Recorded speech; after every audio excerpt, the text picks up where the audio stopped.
One evening, a young man went to see a Buddhist monk. He looked exhausted. The monk asked, "Why do you look so troubled?"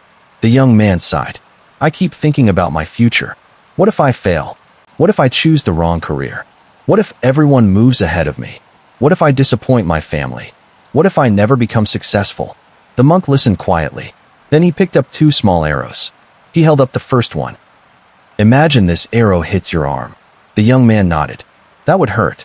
The monk held up the second arrow. "This one represents everything you tell yourself after it happens. What if it gets worse? Why did this happen to me? I should have been more careful. What will everyone think? What if it happens again?" The monk gently placed the second arrow beside the first. "Now," he said, "which one hurts more?" The young man thought for a moment. "The second one." The monk smiled. "The first arrow is life. Something happens. You fail an exam. Someone rejects you. You make a mistake. Your plans don't work. That pain is real. But the second arrow, that is the suffering you create by replaying the pain again and again." The young man became silent. The monk continued, "You cannot always control the first arrow, but you can learn not to shoot the second." The young man looked down. He realized how often he had been doing exactly that. One small mistake became 100 thoughts. One rejection became a story about his worth. One bad day became a fear about his entire future. He wasn't only living through his problems.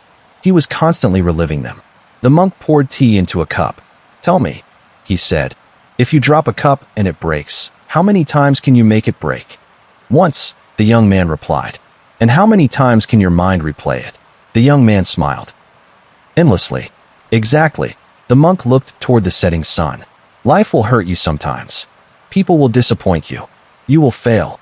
You will lose things. That is part of being alive. But don't turn one moment of pain into a lifetime of suffering." The young man finally understood. You don't need to control every thought. You don't need to know exactly what will happen tomorrow. And you don't need to punish yourself for what already happened yesterday. Sometimes peace isn't about making life perfect. It's simply about stopping the second arrow. So the next time something goes wrong, pause, feel it, learn from it, and then let it pass. Because one difficult moment does not deserve to become your entire life.